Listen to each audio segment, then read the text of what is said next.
today in the studio, folks, live straight from Joshua Tree. Doug Evans, the author of the Sprout book. He's also an entrepreneur. He co-founded Organic Avenue, one of the first exclusively plant-based retail chains in the country. But let's hear the real story. Who's the real Doug? The real Doug was a very troubled kid. Grew up in New York City, got thrown out of every school from nursery school through 3 high schools. You got chucked out of nursery school? Nursery schools. Why? Just causing trouble. Shitting in your diaper or biting other kids? Yeah, biting other kids. Like, I think I had opposition issues. Like, whatever they said, I did the opposite. Yeah. So, and I took other kids' food. Everything. They just did not want me there. It wasn't Sprouts back then, was it? No, Sprout started 25 years ago. Folks, he's the author of the Sprout book. Met him on Instagram, said, dude, I got to get you on dropping bombs because, like, he is gung-ho over Sprouts. Like, it's the freaking fountain of youth. It's a fucking bomb. The key to cancer. Of course, you can't say that. Oh. It's everything in the world, Sprouts. And so I'm like, dude, if these are that good, dude, let's drop bombs on freaking Sprouts. You know what I'm saying? And now you're out in Joshua Tree. Yeah. That's kind of like a deserty area, right? It is the desert. What do you live in? Do you live in like an old cool Airstream or something? I lived in a yurt. This dude's if you're not looking, if you're just listening to audio, he's like a Renaissance man. No wonder you got along with Jesse Itzler. Jesse's an old soul Renaissance man himself. Yeah. You said something about Jesse Itzler's all over this sprouting? Oh yeah. Jesse goes back. Jesse and I go back 15 years. So I used to make juice for Jesse in New York City. Was he Jesse then? Or Jesse now? He was Jesse James. He was the rapper? He was the rapper. This was a little bit after the Go New York Go. But him and Sarah were living in Central Park West, and they'd come into my stores. He was already married to Sarah? Yeah. Yeah, I guess they've been married about... I think they got married in 2008, maybe. Yes. So I don't even remember. I think I read that in his bio. So you look like you could be his brother. Yeah, we're very similar. I'm toning it down, Brad, but I'll see if I unleash a little bit more. All right. So you're a troublemaker in school. You got kicked out of every school. Keep going. Yeah, I was painting subway trains in New York City. Maliciously. And all of my friends were getting arrested, going to jail, like on drugs, committing other crimes. And then I had a near-death, near-arrest experience. I jumped on the train tracks. A train was coming. I got arrested. I escaped. And the next day, I joined the 82nd Airborne. Well, you joined the Army. I joined the Army. Ended up in the 82nd Airborne. No. I joined specifically. I went to the recruiter, and I said, what is the roughest, toughest hell that you can give me? Because I need some discipline. And they said 82nd Airborne? 82nd Airborne. Infantry combat engineer. How long was it before your head was shaved? I shaved my head in anticipation of going into the Army. Right. So, and when I got out of the, and by the way, the Army, my only experience with the Army, we didn't have the internet back then, right? I'm 54 years old. So I went in when I was 17. My experience with the Army was the movie Private Benjamin with Goldie Hawn. I thought it was going to be a joke, and there was no joke. I used to be able to talk my way in and out of anything, everything. The drill sergeants didn't want to hear me breathe. If I opened up my mouth, I was doing 50 push-ups, 50 sit-ups, pull-ups, running, and I never wore a pair of boots in my entire life. And here I'm running with a 75-pound rucksack and combat boots. And so I did boot camp. Fresh out of New York City. And I was like prepubescent. It was a terrible scene. No stalls on the toilets or the showers. It was just hell. It was hell. And you mustered through, though.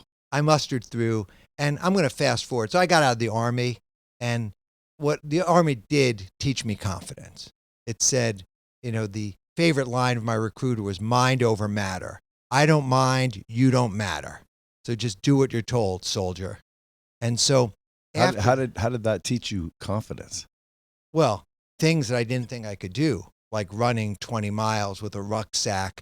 And I remember my feet getting blisters, and I would say, "Sir, my feet have blisters," and they'd keep going, and then the blisters would pop and keep going, and then my feet would bleed and keep going. And so you learn that the little bit of uncomfortability doesn't matter. Like, you can go through those different things. Huh? You hear that bomb? You don't have your headphones on, but if you did, that was a bomb. Oh, good. Bomb just signifies to the bomb squad that they need to pay attention. In other words, I concur. You ever hear those? That's a good thing. So I got out of the Army. The closest thing to writing graffiti was graphic design. I stalked, and I know you like to be stalked. I stalked this 70-year-old graphic designer who designed the logos for IBM, ABC, UPS, Westinghouse. He was a one-man show in Weston, Connecticut, and taught the master's program of graphic design at Yale. And I show up at his house, and he's looking at me as if I had two heads. And How old are you this time? I was like 19. And I worked for him for 7 years as an unpaid intern apprentice. So I did everything from shoveling snow to gathering sticks in his garden to setting type, and also like right in the mix between him and Steve Jobs when he was doing the next corporate identity after Steve got fired from Apple.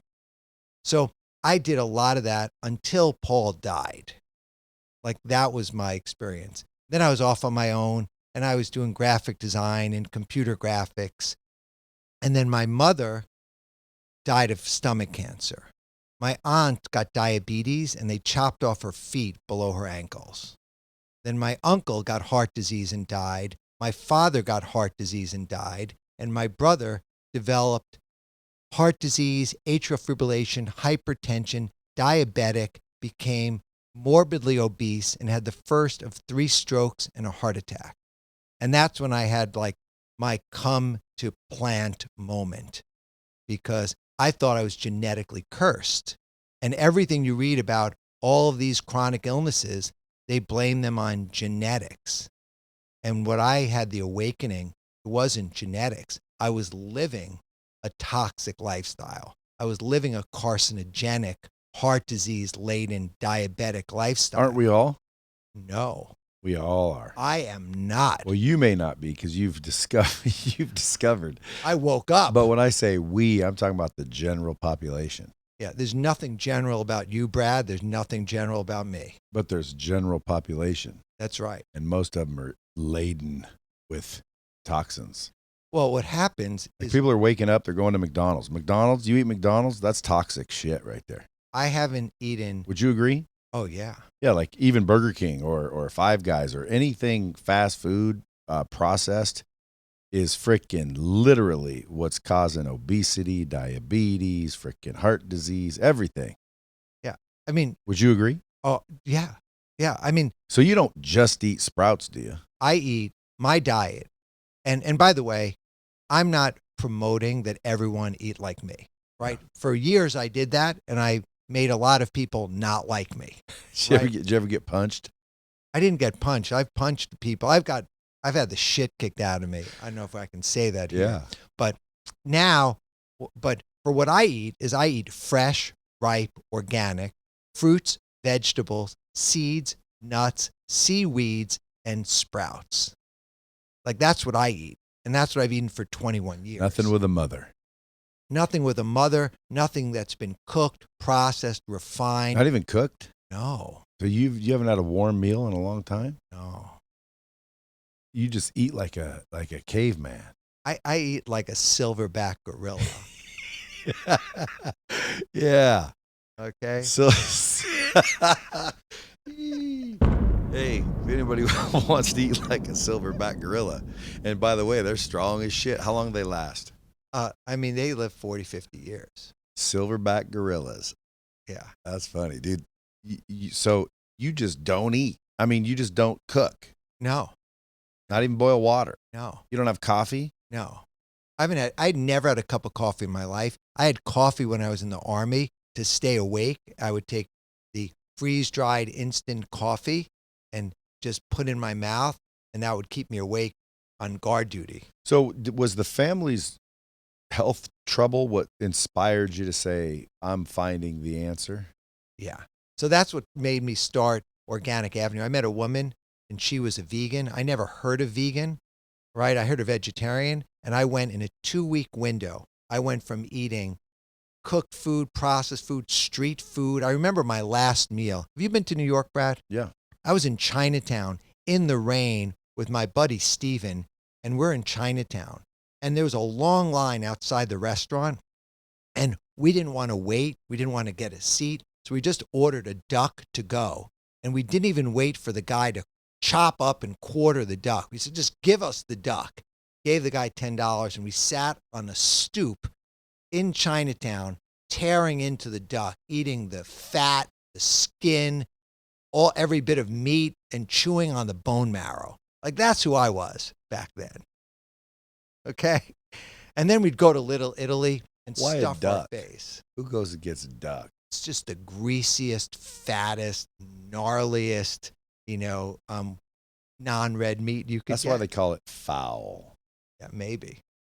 So then that night I met a woman. She was a vegan, and in a 2-week period, I went vegetarian, vegan, and then raw vegan. Which is the utmost. Yeah, it's kind of like part fruitarian. Like you laugh at vegans. Well, I think vegan is a very polarizing term. Yeah, but like my daughter's vegan. But she'll eat like fake meat, and they cook shit. Yeah. And the vegans try to make shit that tastes like meat, and then they cook it and eat it, and they make it seem like it's delicious. But like if it's that delicious, why wouldn't you eat the meat? Well, half of them love animals. The other half claim health issues. Yeah. Do you confirm that meat gives health issues? Unequivocally. Well, dude, I believe it. There was a World War II, I think it was. They brought in the troops to a small town, took all the livestock, dairy. It just basically left the scraps of vegetables for the people there to eat. Everything else went to the troops. Well, for the 5-6 year period they were there, cancer problems, issues, health issues in the village dropped to almost nothing for years. And then troops left, and they got their animals back, and they started eating shit again, and shit went back to normal. So when they had nothing to eat but vegetables, their health issues went away. There's no question. And you'd think too, because when you eat the shit, you feel good. When you eat shit, you feel like shit. The addiction is to fat, salt, and sugar. Why do you think people are so weak and undisciplined that they can't just eat a freaking whole bunch of sprouts? I think as opposed to a nice fat patty melt. It's not about weak or strong. Have you ever had a patty melt? No, I never even heard of that. See, that's why you're doing this. You've never had a patty melt, bro. But I could still tell you my 2 all beef patties, special sauce, lettuce, cheese, pickles, onions on a sesame seed bun, and I'd have a double Big Mac. Yeah, and but I'd that have ain't a burger. 9-piece quarter, like 9-piece chicken McNugget, large fries, large vanilla shake, like vanilla all that's sundae, garbage. and an apple pie. Were you fat? I was about 35 pounds heavier. That wouldn't be fat for you. But you know what? Once I lost that weight. Did you lose it just with the diet change? Just the diet change. But to answer your question, their food scientists, food engineers are masterful about creating foods that are highly, highly addictive. Food is much more addictive than sex, drugs, gambling. It's food. Still. It's just a decision. So I think what happened is once people know, right, about consciousness and they make the connection, here's a bomb for you. You want a bomb? Everything you put in your mouth is a life or death decision. Period. End of story. That's pretty good. A little dramatic. It's still true. But it's Over time, it would be. but even in like I look at that stuff that you like to me that's not even food. It would be like, hey Doug, do you want to eat this microphone? No, Brad, I don't eat microphones. So that stuff that you're calling food doesn't register in my brain as food anymore. So, have you ever made millions of dollars? Yeah. Did you? I mean, like, did you give it away, or do you have it in the bank and you just saving it all? I mean, I'm putting it all to work. Invested? Investing. Are you trying to change? Like, are you using it to get awareness? Right now, like I'm the answer is yes, and I'm going to get there and talk about money. I'm very comfortable talking about money, right? So I moved to the Mojave Desert, to Joshua Tree. I took my Burning Man yurt, I camped it up on 5 acres on hot springs, and I thought I was going to have paradise. See the sunrises, see the sunsets, have the Burning Man goddesses and their Mad Max freaky outfits come soak in the springs with a little harem. And that was my vision. And then I realized, holy cow, I'm in a food desert. A what desert? Food desert. There is no Whole Foods. There's no vegan restaurants. The only food we had was 7-Eleven, Burger King, Taco Bell, Del Taco, and McDonald's. No grocery store? The nearest grocery store was 35 minutes away. Whole Foods was an hour and 15 minutes away. So that's when... Why'd you move there, though? Because of hot springs. Well, what turned you on about hot springs? I actually did Tony Robbins' Date with Destiny. And one of the things, creating my life, my date with destiny, I said, I'm going to create hot springs in paradise with no light pollution. I'm going to see the stars. I'm going to see the sunrises, and I'm going to attract the goddesses. That was my vision. Nice. I met my wife. When you say the goddesses, do you mean beautiful females? Oh, yeah. Yeah. That's awesome. Yeah. So you just pictured yourself up in this beautiful desert scenery with starry night skies. What you said? No light poisoning. What'd you call it? No light pollution. What's light pollution? Light pollution is like Las Vegas is all light pollution. Like we can see like every star in the galaxy. We're 35 miles away from the nearest interstate. When it's dark, it's dark. It's like it is. How many people live out there? I live in the unincorporated town next to Joshua Tree. In 100 square miles, there's 600 people. Do they all know each other? I know very few of my neighbors. So are you like distanced, or do y'all like do ceremonies and shit together? Well, I've created a little community that I invited you and your wifey to come to, the Wonder Valley Hot Springs. If anybody's listening to this, dude, I highly suggest everybody right now Googles Wonder Valley Hot Springs, Doug Evans, and heads out to Joshua Tree for a couple of days. By appointment. Why by appointment? Oh, because it's a business. I know, but it's so expansive. Oh, isn't but it? you could go to the park for relatively free. But if you want to come to Wonder Valley Hot Springs, is it so? How did you buy the property that the hot springs are on? Yeah, I bought 5 acres and a house that had the hot springs. So you like found a piece of property with hot springs. Yeah, I hired a geologist, hired well drillers, real estate agents, consultants, and I was pursuing my mission of finding hot springs. But the dream's real. Dream's real. And my wife lived in Amsterdam. I never met her. Ooh, that's my favorite city I've ever been to. Yeah, it's a cool city. Oh yeah, it's a cool city. It's like Jack the Ripper, but with a splash of modernism, like old, like London. And everyone's fit. Do you notice that? Everyone's fit there. I didn't really notice the fitness, but I noticed everything was really quiet and clean and old and cool and architecture, but yet modernism, like, a splash of neon and, kick-ass restaurants and like trains that would go by that seemingly you couldn't even hear them. It was just And the decriminalization of ganja and Yeah. psychedelics. everybody's riding bikes, and then you'd get off the bike and just leave the bike. And then if someone else comes out and they need a bike, they'll take the bike. That's the rule there. Need a bike, take a bike. Yeah, not quite, but pretty close. It is. No. Ask her. That's the truth. At least when I was there, that's what they sold me on. It Yeah. was need a bike, take a bike. There was bikes everywhere. You just picked it up and rode it, and when you're done, you'd leave it. If you came out, it might not be there. Why? Well, because someone might have needed a bike, and when you left it, they could take it. Oh, So you couldn't. You didn't get a bike and keep a bike. You grabbed a bike, you rode it where you're going, and then you'd leave the bike there.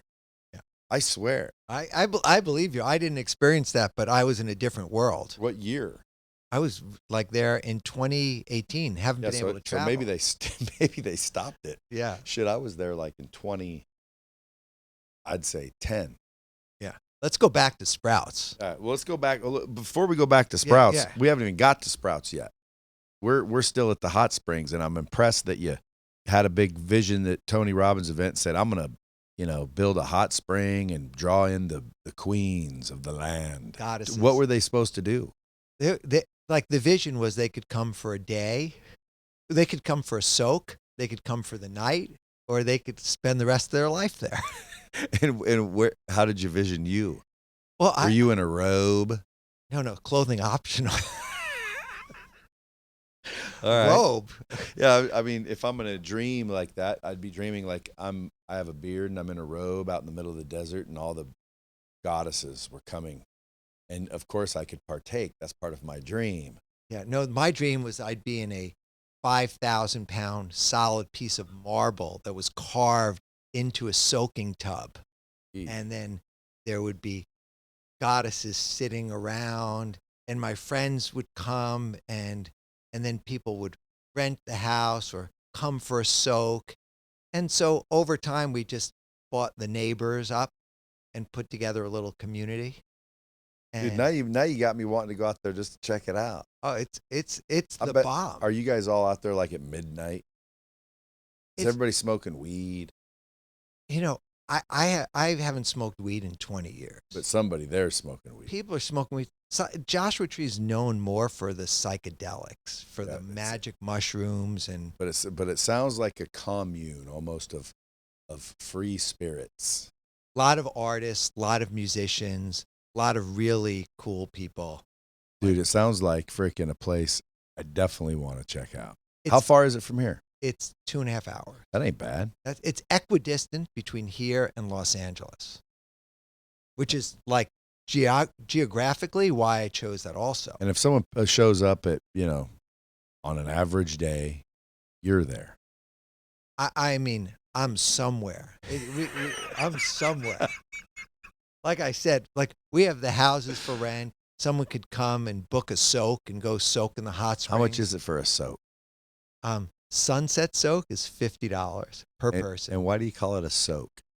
Because they they're just- just soaking in this 5,000-pound granite tub with natural geothermal mineral water filling. And it does you good?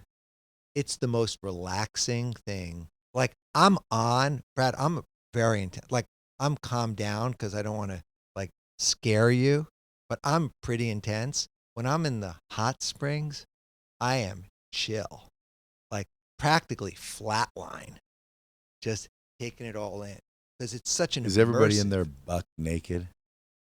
It's all private. So we have 18 soaking tubs. Every house has its own private hot spring tub. And then there's 5 tubs out in nature, hundreds of feet apart from the other ones. So people will come at sunrise or sunset or noon. And they're all scheduled. Everything's booked. Yeah, so you're not gonna have people walk in and get in your tub with you No. unless you want them to. Yeah. Like Sivan, before she was my wife, she came because she heard about it and she came to visit. And I was like, you're not leaving. How long ago was that? That was about 2 years ago. And she never left? She came, she spent 4 days, and then she went up to San Francisco. And I said, I got to see you again before you go back to Amsterdam. So we rendezvoused in Los Angeles. And then I don't know how woo-woo you are, but I manifested. I said, I'm flying to New York on the red eye. You want to come? She goes, no, I got to go home. I got stuff to do. And then she missed her flight. So she came to New York to hang out. And then we got married in August, but this was 2 weeks after we met. I said, I'm going to Bali because I got to furnish my oasis. You want to come to Bali? And she's like, well, who are you? And so she came to Bali. And now I tell her that was our honeymoon 2 years before we got married. So she came to Bali, and then we met once a month, somewhere in the world, Africa, Amsterdam, New York, until we got married. And then when they closed the border, my friend called me and said, Doug, it's March. They're going to close the border. If you don't get her here now, you probably won't see her for a long time. So she got on the last plane out of Amsterdam, and then she stayed 90 days, and then we had to make a decision. Does she leave or overstay her visa and get married? That was the good one. Yeah. Dude, that's like freaking a good story. Is this book all about sprouts, or is part of your stories in here? Part of my story's in there. Part of my stories. The thing is, so I got really into sprouts when I was saying, what am I going to eat? Right? I'm there. I was like, what am I going to eat? And I started to sprout 25 years ago, but it was like a garnish or something I'd add to a salad or a soup, but I never thought of it as food. But here, I didn't want to be in the car. I didn't want to give up the hot springs, right? So, and I wanted to eat. I like food. So I started to sprout. Within 30 days, most of what I was eating were sprouts. That sounds like an adjective, the way you say it. I started to sprout. Yeah, it's an adjective because you're sprouting. Wait, so when you get into the sprout world, or you start to use sprouts, you're sprouting. But that would be assuming you're growing the sprouts. Can't you just buy the sprouts? I mean, you're an abundant guy and your time is hyper valuable, and you could probably cough up the $3 to $5 and buy a pack of sprouts. That's right. Right? But then I wouldn't be sprouting. You'd be on the sprout train, but you wouldn't be sprouting yourself. But you were sprouting. I was sprouting. You planted them. Yeah, I mean, look.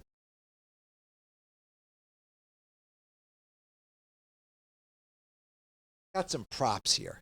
This is 1/2 cup of lentils. Add some water to the lentils, and they start to sprout. So in 3 days, 1/2 cup becomes 4 cups of lentil. But the magic is the lentils double their antioxidant values. They triple their vitamin C, and they quadruple the soluble and insoluble fiber. And you can eat them raw, and they're tasty and nutritious. Those are tasty? Oh, yeah. You want to eat some fucking sprouts? Or do they need to be chilled? I'll just try a few because I want to see what they taste like. Do they taste like dirt?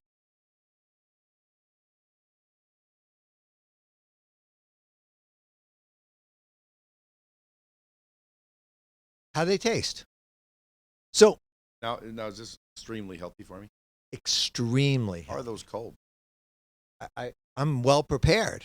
I brought a cooler. You chill these. You put these in your fridge. I put them in the cooler for transportation. And all you did was take those seeds, put water in them. So the And process. it became those. You take the seeds, and by the way, Brad, Do you sell sprouts? I buy sprouts 35-pound buckets. Well, because you eat it. Well, I eat Like it. that's lunch right there. That's lunch. And it's much more valuable. So this is about 50 cents worth of lentils that turns into, I don't know, $10 worth of food.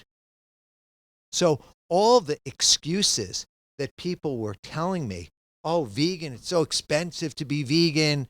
I live in a food desert. Where am I going to do this? I said, sprouts are the answer to giving everybody their own organic garden. And I was growing 6 of these jars, 1 cubic foot was growing all of the vegetables that I needed in a month.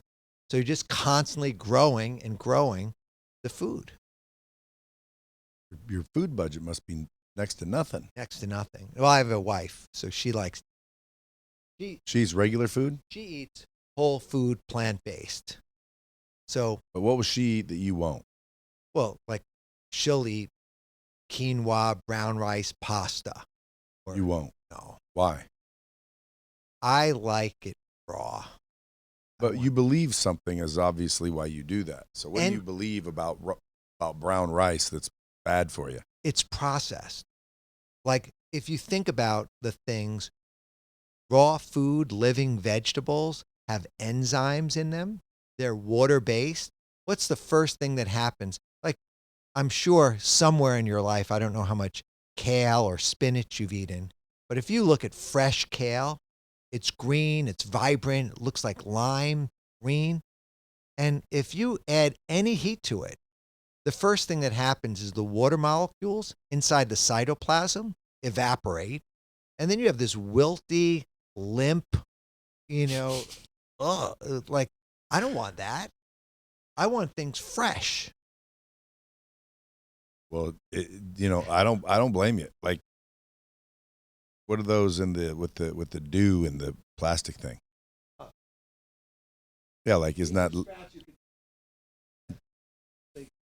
I know how you are. You can have some of these. These are good.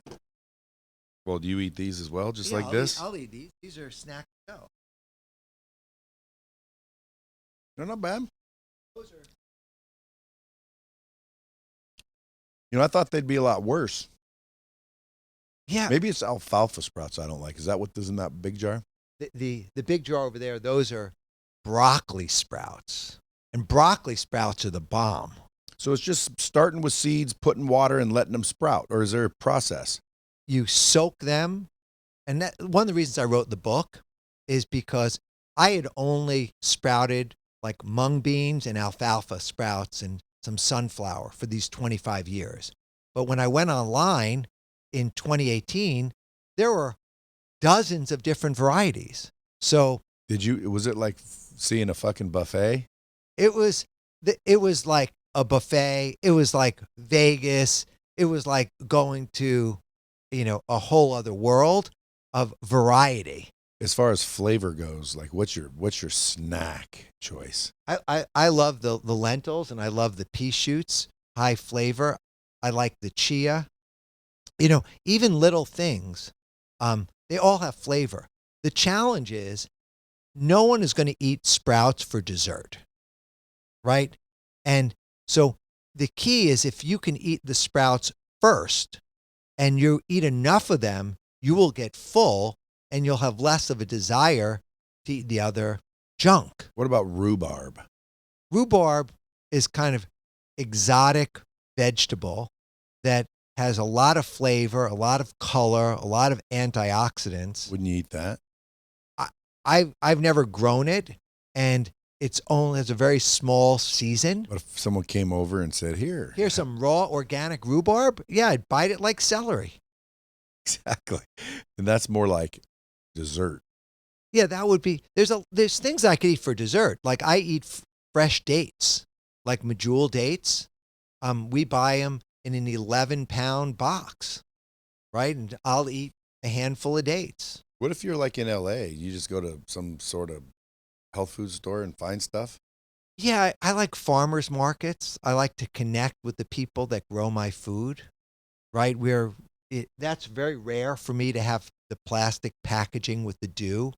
I want to be, conscious about my footprint of waste and garbage. So I like to get things in bulk and in volume and then use them. See, dude, I'm just wondering, like, where'd you become this way? This is an extreme in one fashion, but at some point, because you used to be a regular old dude walking around. Regular dude, yeah. And then at some point you said, fuck this, and went zing. And now you're like healthy dude living in the desert, hot springs oasis, enjoying life, living your dream. Yeah. And I bet you don't give a rat's ass that you've never had a grilled cheese in 5 years. No. Well, I do give a rat's ass because I know that is toxic shit. And that, like, I don't want that.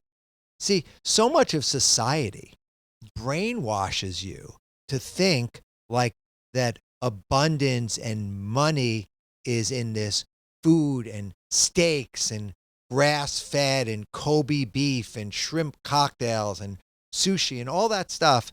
And they don't make the connection that animal protein has been scientifically proven to perhaps cause chronic illnesses. So to me, it's part preservation of life. Like, I have so much that I want to do in my life, and that if I were to eat that stuff, like, sayonara. You really believe that? Because there's a lot of people that eat that stuff and they're not dead. I mean, take a close look at them. Tell them to go into hot springs, take off their clothes, take a close look at them. but they're not dead. No, they're not dead, but they're dying. Yeah. So are you, though. What? So we're all dying. Yeah. But take a look at this. Like, right now, we're in a global, some people are calling a global pandemic. Well, what do you call it? I mean, I think there's some serious stuff going on. I don't know what to call it. But Scamdemic? That's a charged topic, and I'm not going there. But what I will say is that the people that are at most risk, other than age, are the people that are eating the cooked food, processed food, refined food. The people that are eating clean and lean and exercising, they're not thinking about that stuff. Yeah, it almost makes me wonder, like, if there were, like, an evil cabal and it was a diabolically created virus, that it was targeting the obese, the weak, the old, the morbidly, the rotten physically, and it's wiping out the old. Why? Well, we ain't got no money for Medicaid and Social Security payouts, and so you know how much money they would save if 5 million old people died? Yeah, it's hard for me, in my loving, abundant, vegan, yogi, hippie, to think that people would be diabolical and evil. Yeah, but do you think they are? Well, when you look at the fact that, companies were selling powder that for kids that they knew had asbestos in it, and What powder? like talcum powder. Oh yeah. Right. And people, they knew it, do you think? Yeah. See, that's the part that's, like, mind boggling. Like, dude, I've used talcum. I don't know if it was talcum powder, baby powder. Yeah. But I've used baby powder. I used to like the smell of baby powder. I used to think the old baby powder on the nuts would make the junk smell good. Yeah. But somebody putting that out knowing full well, oh my God, that's going to cause cancer, and they still sold it? Well, look, we pretty much know that if you were to eat a potato that's deep fried, laden with MSG and salt, that you'll end up overeating the whole bag of potato chips, and that is not good for you. Those cooked carbohydrates are just not good for you. They're proven. Do you know what happens when you cook carbohydrates? What? It forms the carcinogen called acrylamide. Known toxin, known cancer causing, but potato chips are legal, right? Are potato chips cancer causing? Did I say that? No, is acrylamide cancer causing? Yeah, I mean, does a potato chip contain acrylamide? All cooked carbohydrates form the carcinogen acrylamide. So if I steam asparagus, there's acrylamide formed. Well, I would say I should be careful about the cooking. So cooking in oil and high heat on carbohydrates, processed carbohydrates, form acrylamide. Crazy. And that's a scientific fact, huh? Yeah, no question. The same way there's a scientific fact that if someone smokes or has exposure to high levels of air pollution, like in Beijing or other cities, that broccoli sprouts contain a compound called sulforaphane, which detoxifies the benzene from the lungs. So how do I create or buy broccoli sprouts? I've never seen it at the store. I mean, you've never looked for it either. That's true. Is it there? It's in some health food So stores. if I go to Whole Foods and Yeah, I you- say, hey, where's the broccoli sprouts? They'll be like, right over there next to the alfalfa. Pretty much all cruciferous vegetables, broccoli, cauliflower, kale, arugula, they all have sulforaphane. Turns out the research from Johns Hopkins University, this goes back 20 years, was that broccoli sprouts have 20 to 100 times the amount of sulforaphane than mature broccoli. So that's the king detoxifier.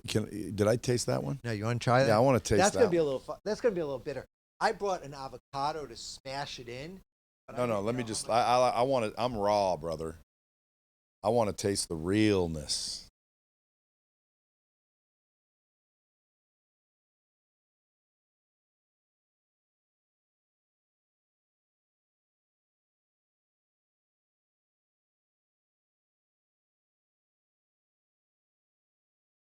It's not bad. I mean, I don't know if I'd have a sandwich full of them. You know, I thought, no way would I eat this shit. I don't know why. You know, maybe I got older because I never used to eat vegetables at all. I hated vegetables, all of them. I mean, I'd eat corn. That's not really a vegetable, is it? It's a vegetable. Okay, Most so- corn is Well, GMO and processed. I'd eat corn and I'd eat freaking, lettuce on my BLTs and shit, but no cooked vegetables. Cooked carrots, cooked asparagus, broccoli, cauliflower. I hated it all. Wouldn't eat it all. Squash. One time my mom made me eat it and I puked all over dinner table right in front of everybody.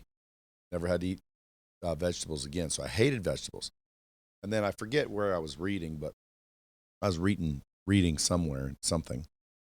And it said something about asparagus or broccoli or cauliflower being good for you. And I'm like, well, shit, let me try it again. So I had some steamed asparagus with this like butter, sauteed almost. And I said, I hate this shit. I ate it and I'm like, hey, that ain't bad. And now I like it. So maybe I just need to start eating this shit and then I'll like it. The thing is, if you can learn to eat without adding salt, adding sugar, adding oil, you will, within 2 weeks, you'll gain all new taste buds. Really? And then you'll start to be able to appreciate the sense. Like, if you do that experiment, you get the baby mixed greens where there's the mesclun greens, 20 different greens in there. Right now, if you eat them, you call it salad. 2 weeks later, you'll be able to identify, oh, this is a baby endive, and this is the baby romaine, and this is the baby spinach and kale and arugula. You'll know all of those because they all have their own flavor, and those flavors are characteristics of the nutrition that's inside of them. So you asked me why I'm so excited about sprouts. Number one, sprouts are vegetables. Vegetables are food. Aren't sprouts going to be vegetables? They're just sprouts now. Well, seeds are seeds. And seeds are a complete living organism in a dormant state. When you add water to the seed and you sprout it, it turns into a vegetable. So sprouts, baby one. Baby, yeah. Yeah, because I mean, that's like saying, an embryo is a full-grown adult. No. An embryo's going to be a full-grown adult, but an embryo's an embryo. Well, sprouts are sprouts. Are they like embryos? Yeah, they're baby, early stages. I never took a biology class. I barely know what you're talking about when you talk about embryos. Well, I I'm know just about saying, sprouts. to me, that's going to be broccoli if you grew it up. That's right. It will be broccoli, but it's right not now, broccoli now. It's a sprout. It's a broccoli sprout. So is every vegetable sprouted? Pretty much.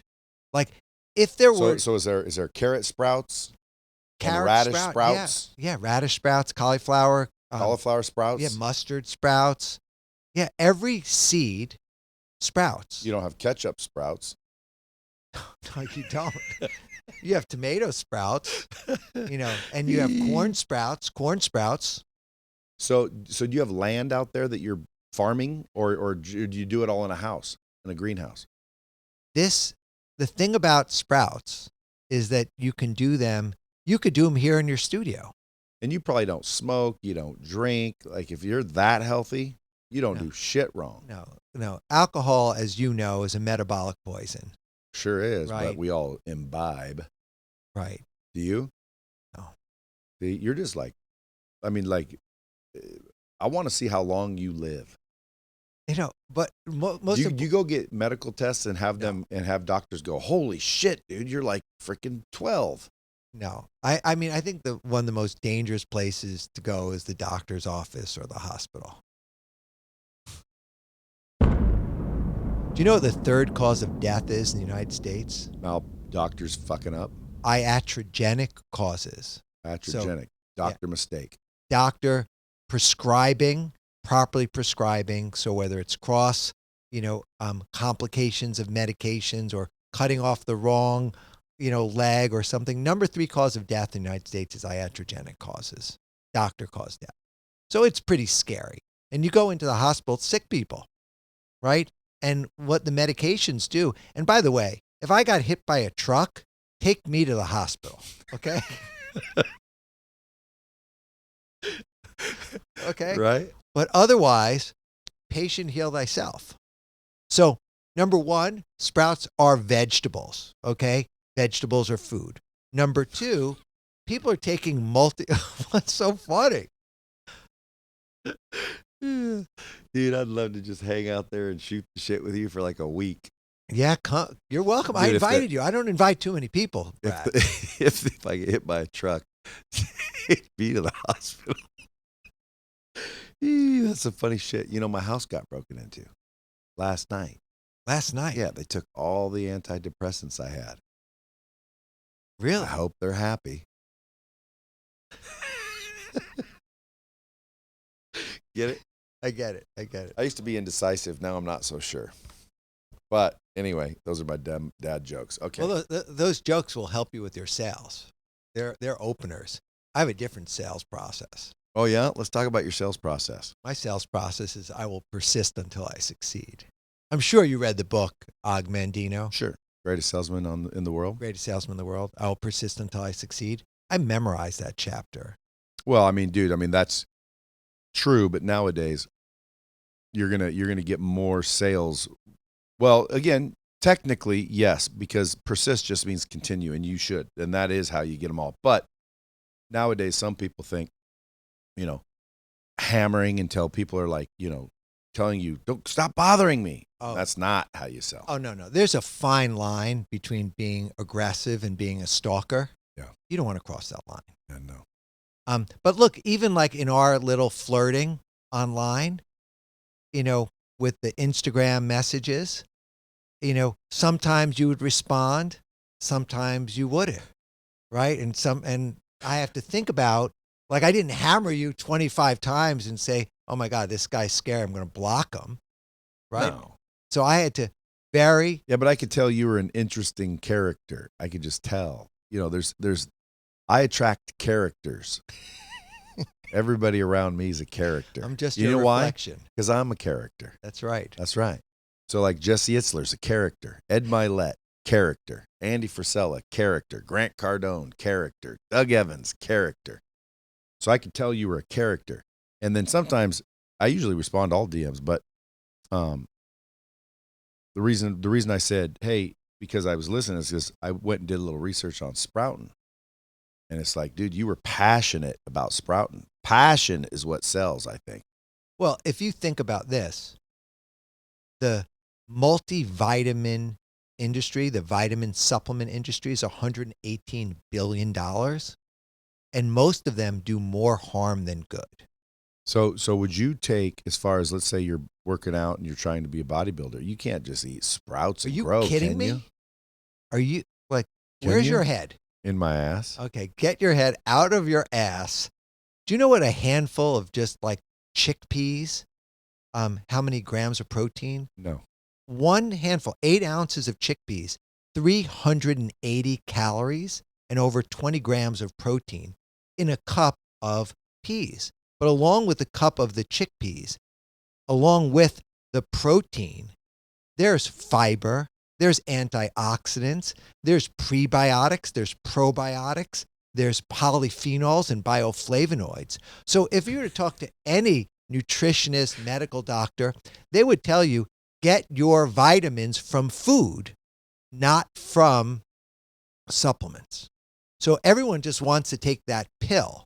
So what I realized, and if you forget about the food part, like I'm growing my own vitamins with sprouts. So every vitamin, mineral, nutrient, except for vitamin B12, can be found in sprouts. What about Laetrile? I don't know what that is. B17. Probably in there. It's in the center of apricots. So if it's in there, then the center of apricots is the apricot seed. Inside the pit is the seed. Yeah.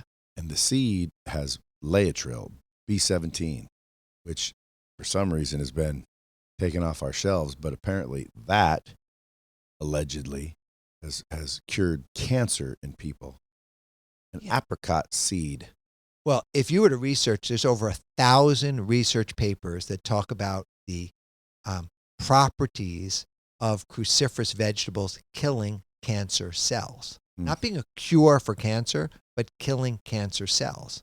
And one of the guys who I put on my Instagram, Dr. Jed Fahey, is a leading scientist at Johns Hopkins University who did the research that broccoli sprouts have 20 to 100 times more of the anti-cancer properties of mature broccoli. Which one's the best of them all? Like if I said, dude, you got to save my life. What? And I'll take one handful a day of each. Broccoli sprouts. Broccoli sprouts. No question. I'm going to start eating broccoli sprouts. How many of those is a meal? A handful? The broccoli sprouts are not very calorically rich. Right? There's not a lot of calories in this. There's not a lot of calories. My daughters apparently have decided to. Bless us. How old are they? 5 and 7. 5 and 7. Oh, sweet. Yeah, they're cuties. This is a au natural podcast. So, like if your wife was here, we'd be talking with her. So that doesn't necessarily ruin anything. But if they're not in here, it's just noise. Yeah. And not only that, I want to talk about, if someone's listening to this, Google this shit. Go get this book, by the way, the Sprout book. Tap into the power of the planet's most nutritious food. This will tell you how to grow it, what to get, where to get everything. Yeah. And then you're just trying to basically spread this message all over the planet because you know the value of it and it's going to be healthy. There's no question that I look at sprouts as food, I look at them as vitamins, and I look at them as medicine.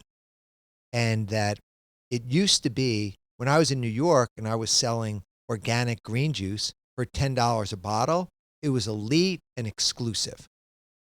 Sprouts are accessible to everyone.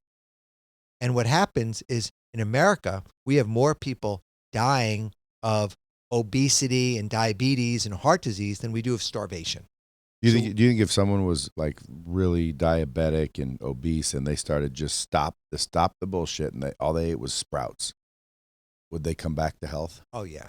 Yeah, I mean, the guy who wrote the foreword to my book, Dr. Joel Fuhrman, I interviewed a lot of medical doctors for the book because I'm not one, right? I cheated my way through high school. So I approached everyone from Dr. Oz to Joel Fuhrman to Dr. Axe and Joe Mercola and Dean Ornish. And some of these guys are ketogenic diet. Some are functional medicine, Mark Hyman, functional medicine. Some Dean Ornish, plant-based. You know what they all had in common?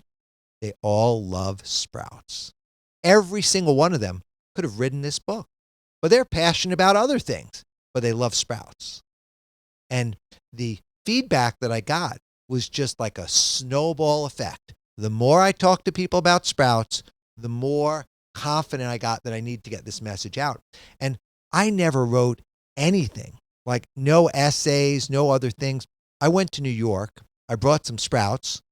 I pitched one of the largest publishers in the world, St. Martin's Press, part of Macmillan, met with the editor, one meeting, sold the sprout book to her in the one meeting. She was eating sprouts out of the palm of my hand. Just like you were. Well, that's because they're good. Well, what are these, though? Just seeds? So these are... See, like my little girls, like I can get some seeds and we can get them to sprout and then we can eat them. These are 5-pound cans. I just wanted to bring a little variety so you can get a little sense of my world of sprouting. And so now is that my goal is that this body is the human transport vehicle for my soul and spirit. And everything I put in my mouth, I'm looking for the highest quality nutrition on a per calorie basis. So the same way, you're not just grabbing some dude off the street, throwing him in the chair, you're curating who you put on Dropping Bombs podcast, who you marry, where these kids go. So you have high standards for most everything you do, Brad, except eating. That's right. And eating will have the greatest impact on not just your longevity. It's not about living to be a centenarian for 150 years. It's about the quality of how you feel every morning when you wake up. Amen. What do you believe in as far as God? You know, I'm much more spiritual than I am like religious. Yeah, but what main religion? I grew up Jewish, and I resisted every aspect of the dogma and orthodoxy of the religion. And so now what I do is my religion, and I believe in love, right? I believe in unconditional love. That's right. Isn't that what God is anyway? I think that's what it is. And I don't know a lot. I'm not a historian. I'm not like a theologist. Like, I'm a simple guy, lives in the desert, just got married, less than a year ago. And I'm researching, writing, running my little side hustle of the hot springs. Loving life, I take it. Oh, yeah. By design. Yeah. You designed it. I designed my life. I created that. I had my date with destiny, and I'm living the life that I want to live. I run like every day in the desert, 5K to 10K year round in the desert. My wife brings in a yoga teacher once a week. We do yoga, out by the pools. So that's really nice. I meditate twice a day. COVID. Yeah, that's okay. What do you think of meditation? Everyone should do it? I think I don't like to shit on people, right? So, but I think that It'd be a healthy shit if you did, though. Yeah, I think meditation, I make my best decisions with a calm, quiet mind. And if I'm like in the flow, like right now, I'm in escrow to buy one of the properties across the street. So I tracked down this guy 2 years ago. We met. He didn't want to sell. Finally, all of my other property increased in value. So I said, he doesn't know what my numbers are, but I know them. So now his asking price was in line with what I felt was now undervalued. So I agree to his terms. We signed the for sale by owner document. I put money in escrow. And then I have a condition. He needed to haul the trailer off of the land. So I get my guys to pull this 40-foot trailer off the land. I meet him on a Saturday at the UPS store to get notarized things on the documents. And he misses one checkbox. And the escrow agent says, we can't close. She calls him up and he's like, I call the guy. I text the guy, haven't heard from him. And so I was like, let me see. And I was like, this is good. This is good. And so I changed his phone number, his name in my iPhone, I'll show you.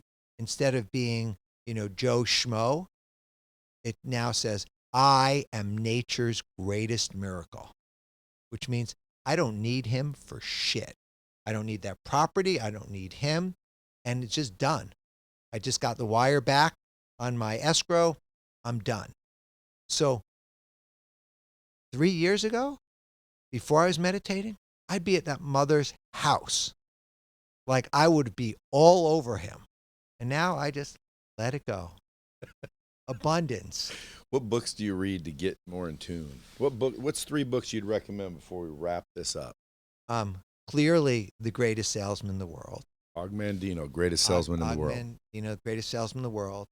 For people who aren't rich, The Richest Man in Babylon. Agreed. George Clason. Great book. And I think The Power of Now, Eckhart Tolle. Have you ever read 4 Agreements? Do you know what the 4 agreements are? Sure. Yes, You? of course I do. Is this a quiz? I'll tell you. Well, I believe that you know them, but then you've read the book. Of course. See, I recommend everyone read that book. Yeah, I mean that's a throw-in. That's a small Have you little read the book. 5th Agreement? I did too.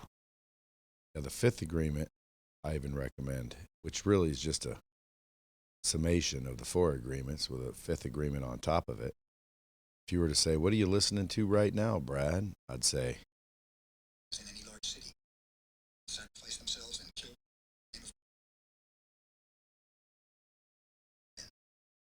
5th Agreement.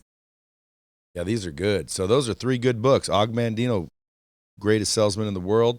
Richest Man in Babylon teaches you anybody how to freaking become, financially free just by saving and investing properly. Oh, and I'll add a 4th one, which was really impactful for me, which was Frank Bettger's book, How I Raised Myself from Failure to Success Through Selling. Really? Oh, that was great. It taught me to Who is it? How I Raised Myself? How I Raised Myself from Failure to Success Through Selling. That's a good one. I'm going to have to go get that one. You'll like that one. I think that one of the things, when you meditate, you tap in to universal intelligence, that big mind, and that if you take the quiet mind and you ask yourself any question, you already know the answer. So if I have a choice now of meditating or reading, I am meditating because I know the answer. And so what the thing is, can I actually do what needs to be done when it needs to be done the best it can be done? That's why I just got in the car and drove to Vegas to see you. Well, I appreciate that you do, and I'm sure the Bomb Squad does too. That's why they're going to show support. Go get this book, The Sprout Book by Doug Evans, where they get it, Amazon or whatever. Wherever they sell books. Yep. Wherever their books are sold. Website, thesproutbook.com. Follow him on IG at Doug Evans. Twitter is at I am Doug Evans. And folks, if you guys want to go do a hot spring, man, you better freaking make a reservation and get up there and soak. Say hello to Doug. Now, let's close it out with this. If you could, talk to a group of folks, obviously a lot of them just normal diet eating folks, running about their life, stressing, all the shit you said earlier. Yes. They got problems, they got bills, they're trying to get to the next level, they're reading books, they're running around trying to succeed. That's the majority of my crew. What would you say to them to give them help in achieving their goals? I think that all the wealth in the world doesn't matter if you don't have health, True that. right?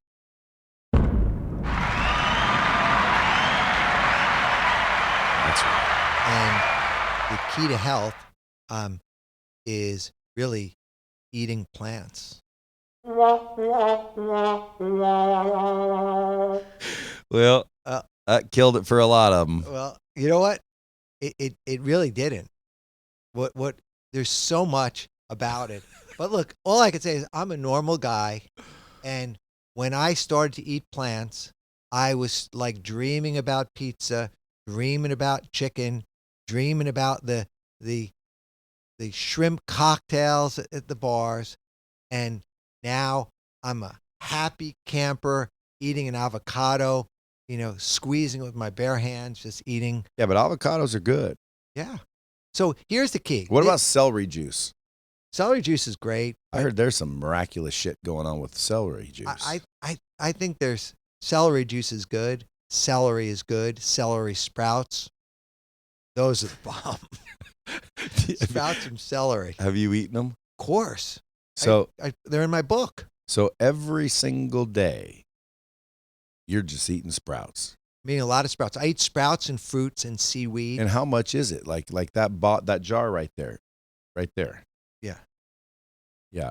Like, is that a meal? Is that a half a meal? I will make a salad that will probably be 3 times the size of all of this. And I'll have avocado, and I'll have some tahini in it, and then Ooh, tahini. Yeah, I even brought tahini. I was going to make you lunch. Well, tahini, you're making that with what? Chickpeas? No, tahini is straight sprouted, my tahini, straight sprouted sesame seeds. Oh, yeah, sesame seeds. That's it. You're thinking about hummus. Yeah. But you can make, if you're going to have hummus, you can either have hummus with cooked chickpeas or sprouted chickpeas. And as far as nutritious goes, sprouts are always better. I think there are some things. So by and large, sprouts are always better. There are some nutrients, like if you cook tomatoes, you get higher levels of lysine, right? I hate cooked tomatoes. Okay, well. I hate cooked vegetables, period. Yeah. You cook a vegetable, it immediately tastes like shit. Yeah. Something else. Cooked carrots, nasty. Yeah, lame. Cauliflower smells like feet. Yeah. Broccoli, nasty. I think you're ready for a whole food, plant-based transformation, Brad. I think so, but I can still have almonds. Yeah, almonds are nuts, and you get raw organic almonds. My wife, very kind, she soaks the almonds and then puts them in the low temperature dehydrator, and then they get crunchy again. But when you soak the seed, you remove the enzyme inhibitors, and you reduce the phytic acid, and you make them more bioavailable and digestible. Yeah, that's a big task, trying to focus on how to eat every day, even though it's so simple. Why not just eat the almond?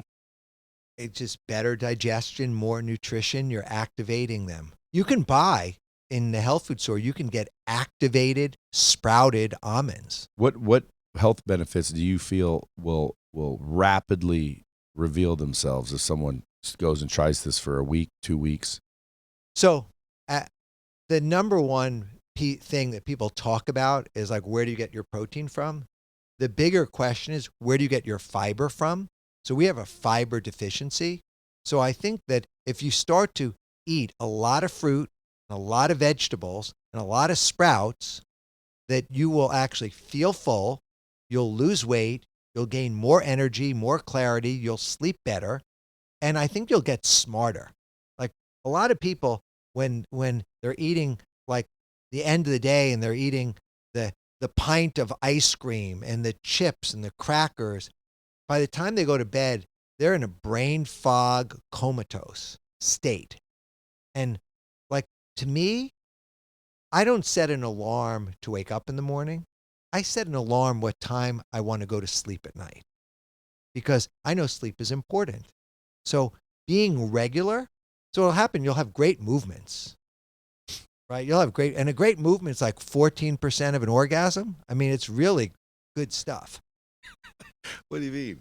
I mean, if You enjoy it? if you shit like a gorilla, okay, because it's all coming out, and But what do you enjoy it? it's pleasurable. There's things that I like have more pleasure. That's why I called it 14%. Yeah, but like I mean, I had a buddy once that always used to act like, his morning deuce was like freaking, yeah, woo, that was a good one. I always wondered, like, what does that mean? That was a good one. I mean, Is it where you come out feeling lighter?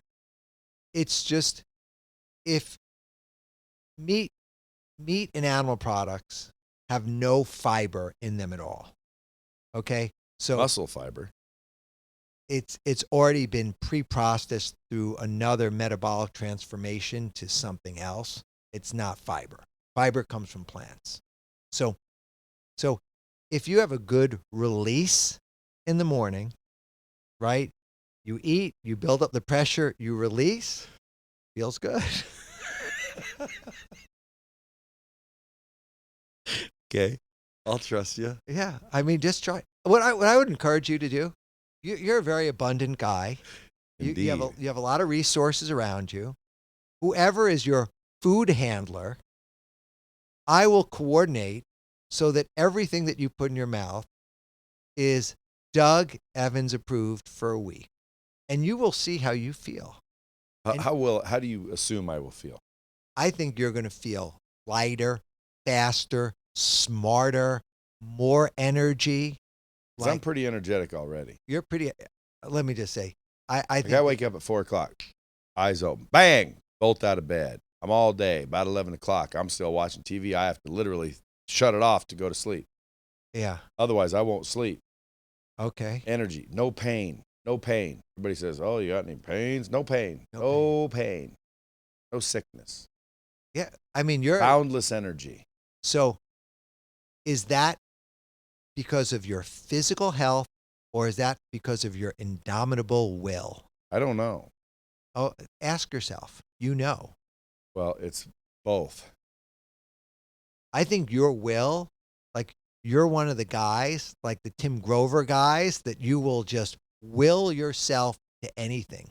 And like what I suspect is you don't even feel your body.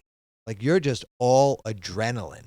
Like when I hear what you just said from, 4 a.m. to 11 p.m., that's all adrenaline.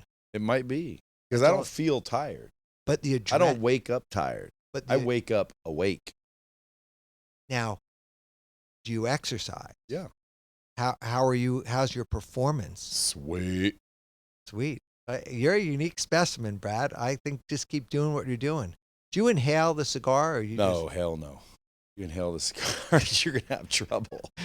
But I used to smoke cigarettes a long time ago. Then I vaped the pens till some dude said it was a robot dick, and I'm like, yeah, it does look kind of stupid, So cigars are no better. My wife hates the smell, so I'm probably about to give those up here pretty soon. That's so. But the way I look at it is this, like I could get a 6-pack and I could get all freaking perfect in the body area, but dude, that takes a lot of discipline and a lot of work and a lot of effort. And I always look for the reward. Now, what's the reward? How's your flexibility?